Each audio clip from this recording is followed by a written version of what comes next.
नमस्कार दोस्तों, हमारे YouTube चैनल कथा सागर में आपका स्वागत है। चलिए आज एक नई कहानी की शुरुआत करते हैं। एक भूखे बच्चे ने सिर्फ एक पाव रोटी मांगी थी। करोड़पति व्यक्ति ने जवाब में कुछ ऐसा किया, इंसानियत भी शर्मिंदा हो गई। और फिर जो हुआ जिसकी किसी ने कल्पना भी नहीं की थी। न वह बच्चा जानता था, न वह अमीर आदमी की एक छोटी सी भूख एक पूरी कहानी को जन्म दे देगी। एक ऐसी सच्ची घटना जो रूह को झकझोर देगी। आखिरकार क्या हुआ था उस दिन? क्यों एक रोटी जिंदगी की सबसे बड़ी वजह बन गई? पूरी कहानी जानने के लिए वीडियो को आखिर तक जरूर देखें। साथ ही वीडियो पर लाइक करें, चैनल को सब्सक्राइब करें और कमेंट में अपना और अपने शहर का नाम जरूर लिखें। कभी कभी जिन चीज़ों को हम फेंक देते हैं वह किसी की ज़िंदगी का आखिरी सहारा होती है। दोस्तों, यह सच्ची कहानी उत्तर प्रदेश के बुलंदशहर की है, जहां सुबह सुबह शहर के एक कोने में एक पुरानी सी चाय और ब्रेड के पकौड़े की दुकान पर एक 8 साल का बच्चा बैठा हुआ था। कपड़ों पर हल्की धूल थी, चेहरे पर मासूमियत थी और आंखों में कुछ ऐसा राज था जिसे कोई समझ नहीं पा रहा था। दुकानदार फिलहाल कहीं बाहर गया हुआ था, इसलिए बच्चा अकेले बैठा था। तभी एक सफ़ेद कार से उतरा एक सादा मगर बेहद सब और सलीकेदार नौजवान। नाम था आलोक शर्मा। उम्र लगभग 26 साल। पहनावे से कोई बड़ा अफसर या बिजनेस मैन लग रहा था, लेकिन चेहरे पर अकड़ नहीं बल्कि एक अपनापन और शांति झलक रही थी। वह अक्सर छोटे स्टॉल से खाना खाना पसंद करता था, क्योंकि उसे लगता था कि जब हम छोटे दुकानदारों से कुछ खरीदते तो सिर्फ खाना नहीं, किसी की उम्मीदें भी बचाते हैं। आलोक ने इधर उधर देखा और पूछा, भाई साहब? बच्चा थोड़ा सा सकुचाया लेकिन बोला, अंकल वो कुछ सामान लेने गए हैं, आप चाहें तो इंतज़ार कर सकते हैं। आलोक मुस्कुराया और बोला, बिल्कुल बेटा, पर मुझे बहुत भूख लगी है। क्या ब्रेड पकोड़े मिल सकते हैं? बच्चे ने कुछ नहीं कहा, सिर्फ चुपचाप उसकी तरफ देखा और फिर कुछ पल रुक कर धीमी आवाज़ में बोला, साहब आप मत खाइए ये ब्रेड पकोड़े, ये आपके लिए नहीं। आलोक थोड़ी देर चौंका, हैरानी से उसकी तरफ देखने लगा। क्यों बेटा, इसमें कुछ गड़बड़ है क्या? बच्चा फिर कुछ नहीं बोला।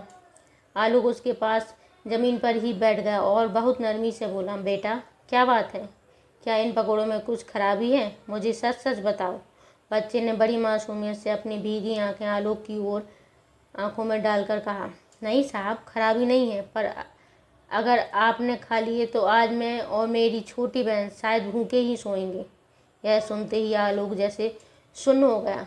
दिल एकदम से कांप उठा। बेटा तुम कौन हो? क्या यह दुकान तुम्हारे पापा की है? बच्चा थोड़ी देर चुप रहा, फिर गहरी सांस लेकर बोला, नहीं अंकल, यह दुकान तो दयाराम अंकल की है। वो हमें रोज़ शाम को जो कुछ बच जाता है वो खाने को दे देते हैं। मेरे पापा अब कहीं काम नहीं करते। मम्मी को कैंसर था, वो 1 साल पहले ही चली गई। पापा मम्मी के पास बहुत बदल गए। अब ज़्यादातर टाइम शराब पीते हैं और कई कई दिन घर ही नहीं आते। मैं और मेरी बहन प्रिया बस ऐसे ही दिन काट रहे हैं। स्कूल भी छूट गया, पर क्या करें, उसे भूख बहुत लगती है, छोटी है ना।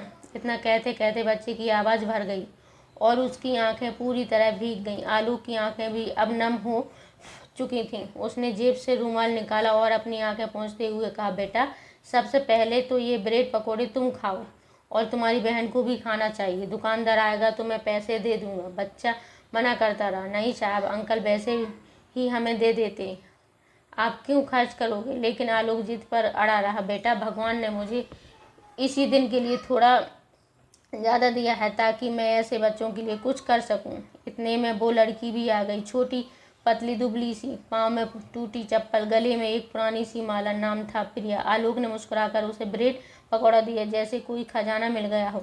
कुछ देर बाद दयाराम अंकल भी आ गए और सारा माजरा समझने पर जब उन्होंने आलोक की मंशा और बच्चों की हालत का पता चला तो वो खुद भी कुछ देर शांत खड़े रहे।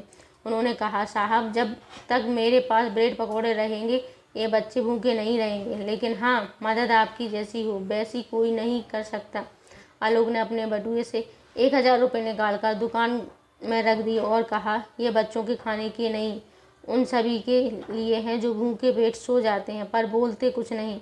यह सुनकर वहाँ खड़े 2-3 और लोग भी भावुक हो गए और फिर कुछ ऐसा हुआ जो इन बच्चों की ज़िंदगी हमेशा के लिए बदल देने वाला था। आलोक का दिल एक अब बेचैन हो चुका था। उस बच्चे की मासूमियत, उसकी भूख और उसकी आंखों की चुप्पी, सब कुछ उसे भीतर से झकझोर चुका था। उसने दयाराम जी से धीमे स्वर में कहा, क्या आप मुझे इन बच्चों के घर तक ले जा सकते हैं? दयाराम थोड़ा चौंका। बोले, साहब घर तो कहने को है, लेकिन आप चलिए मैं दिखा देता हूँ। तीनों, आलोक, दयाराम और दोनों बच्चे धीरे धीरे उस तंग गली की ओर बढ़े जहाँ बच्चे रहा करते थे। सड़क की दोनों ओर झोपड़ियाँ थीं, टीन की चादरें, पुराने बोरे और मिट्टी की दीवारें। उन्हीं के बीच एक टूटी सी झोपड़ी के सामने बच्चे रुके। आलोक ने जब उस झोपड़ी के अंदर झांका तो उसके कदम जैसे थम गए। ना कोई बिस्तर, ना ढंग की चादर, ना बिजली, ना पंखा, बस एक मिट्टी का चूल्हा और दीवार के सहारे टिका कर रखी दो खाली स्टील की प्लेटें। आलोक ने ऐसा लगा जैसे किसी ने उसका कलेजा निचोड़ दिया हो। वह एक पल को अंदर गया, हाथ से छूकर देखा, जमीन पर पड़ी एक बोरी ही बच्चों का बिस्तर थी और कुछ टूटी किताबें एक कोने में सिमटी पड़ी थीं। उसने खुद से कहा, अगर आज मैं चुप रहा तो मेरा इंसान होना अधूरा रह जाएगा। तभी बगल की झोपड़ी से एक वृद्धा निकली, झुकी कमर, सफ़ेद बाल और आंखों में ममता का समंदर। बोली, बाबूजी, आप इनके लिए आए हैं क्या? मैं जानती हूँ इन बच्चों का क्या हाल है। इनकी माँ मेरी बहन जैसी थी। जब तक जिंदा थी सब कुछ ठीक था, लेकिन जब से ऊपर वाला उन्हें ले गया ये बच्चे जैसे अनाथ हो गए। इनका बाप अब शराब में डूब चुका है, कई रात भर आता ही नहीं। आलोक ने उस वृद्धा के हाथ पकड़कर कहा, दादी, क्या आप इन बच्चों की देखभाल कर सकती हैं? मैं आपको हर ज़रूरी मदद करूँगा, बस इतना भरोसा दिलाइए कि ये बच्चे अब भूखे ना सोएं। दादी की आंखों में आंसू बहने लगे और कांपती आवाज़ में बोली, बेटा, बच्चों को पालने के लिए रिक्शा नहीं, ममता चाहिए होती है, और वो मेरे पास है। मैं इन बच्चों को अपने पोते पोतियों जैसा मान लूँगी। आलोक ने जेब से 5,000 निकाले और दादी को दिए। दादी, यह कुछ शुरुआती मदद है। स्कूल की फीस, कपड़े, खाना, सब कुछ मैं देखूँगा। हर हफ्ते आकर मिलूँगा और इनका भविष्य मैं बदल कर रहूँगा। दादी की आंखें सजल थीं, लेकिन अब इनमें उम्मीद की लौ थी।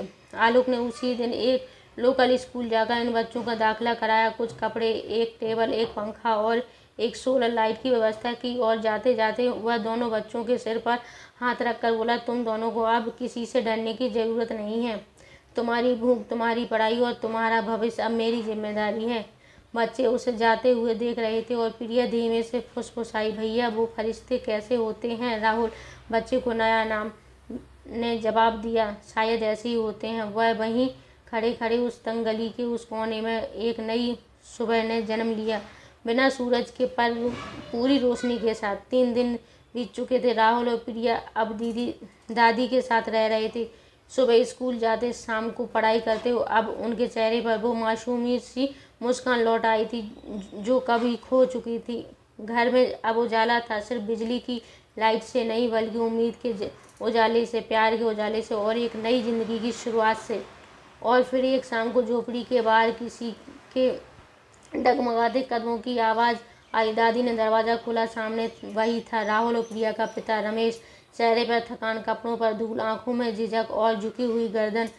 रमेश ने नशे में नहीं था, लेकिन वह नशे के असर से टूटा हुआ इंसान जरूर लग रहा था।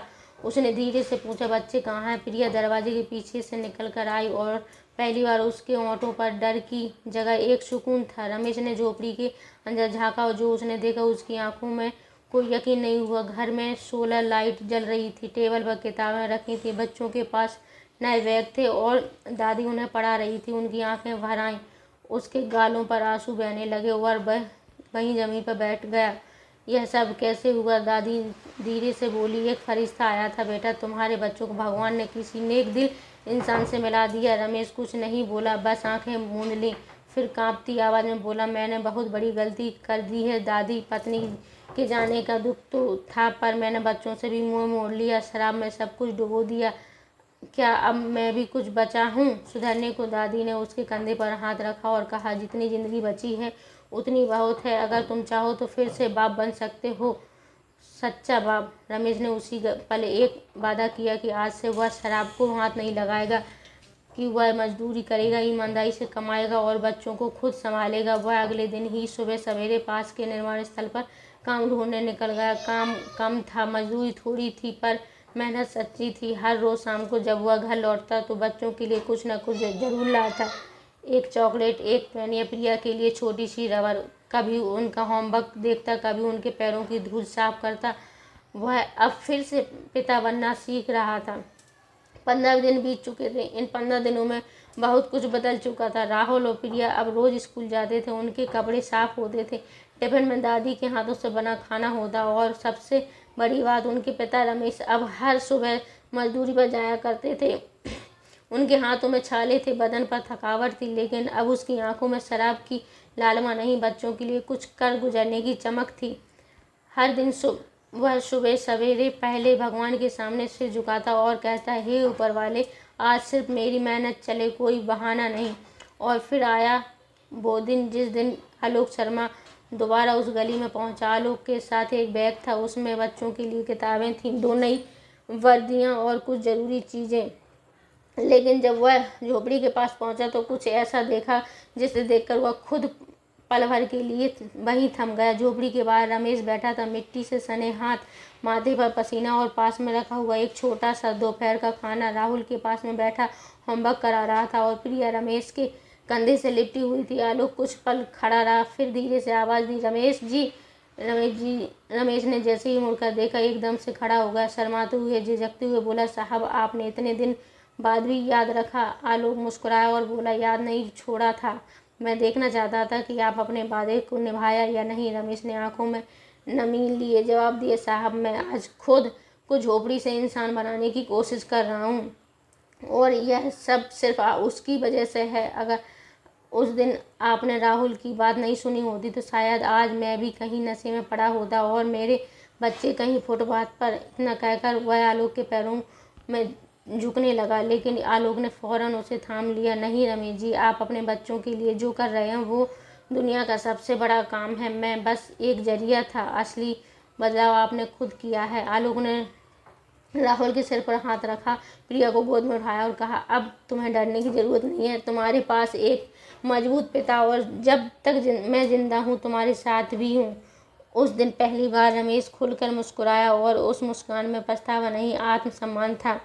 वक्त बीतता गया, गली की वह टूटी फूटी झोपड़ी अब भी वही थी, लेकिन उसके अंदर रहने वाले लोग अब बिल्कुल बदल चुके थे। रमेश अब हर सुबह 5 बजे उठकर काम पर निकल जाता था। वह थकता था, लेकिन अब शिकायत नहीं करता था, क्योंकि अब उसे थकान में भी अपने बच्चों के सपनों की चमक दिखाई देती थी। प्रिया स्कूल में तेजी से आगे बढ़ रही थी और राहुल अब इंटर कॉलेज में पहुंच चुका था। सिर्फ पढ़ाई ही नहीं, अब उसकी आंखों में एक सपना भी था, मैं बड़ा होकर उन बच्चों के लिए काम करूंगा जो कभी किसी को कह नहीं पाते कि उन्हें भूख लगी है।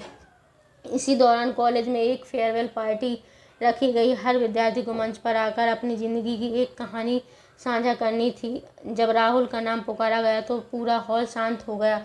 वह मंच पर पहुंचा, हाथ में माइक लिए कुछ पल आंखें बंद रखी और फिर बोला, मैं कोई स्पेशल नहीं हूँ, मैं उसी गली से हूँ जहाँ हर तीसरे घर में भूख और अंधेरा एक साथ बैठते हैं। मैं वही बच्चा हूँ जो एक दिन ब्रेड पकौड़ी की दुकान पर बैठा था और एक अमीर आदमी से कहा था, साहब यह आपके लिए नहीं, क्योंकि उस दिन अगर वह पकौड़े बिक जाते तो मेरी बहन भूखी सो जाती। पूरे हॉल में जैसे सन्नाटा छा गया। मेरी माँ की मौत ने मेरे पिता को तोड़ दिया था और उनकी टूटन ने हमें लगभग बर्बाद कर दिया था, लेकिन एक अनजान इंसान, एक फरिश्ता बनकर हमारी ज़िंदगी में आया और उसने सिर्फ हमें खाना नहीं दिया, हमें जीने की वजह दे दी।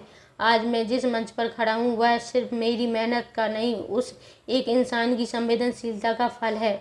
अगर वह ना होता तो शायद मैं जेब काट रहा होता या सड़क पर पड़ा होता। मैं जानता हूँ कि यह दुनिया सबको एक जैसी नहीं मिलती, लेकिन अगर एक इंसान एक भूखे बच्चे को देख ले तो शायद एक कहानी बदल सकती है। इतना कहकर राहुल की आवाज़ रुक गई। भीगी आंखों से उसने कहा, धन्यवाद उस फरिश्ते का और मेरी दादी का को जिन्होंने मुझे कभी गिरने नहीं दिया।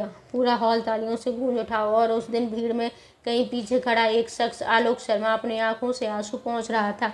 दोस्तों, गरीबी सिर्फ पैसों की नहीं होती, कभी कभी वह हालात की, मजबूरी की और समाज की आंखें मूंद लेने वाली बेरुखी की भी होती है। और अगर इस दुनिया में कोई बच्चा फरिश्ता है तो वह वो इंसान होता है जो भूखे को खाना, बेसहारे को सहारा और टूटे दिल को फिर से जीने का हौसला देता है।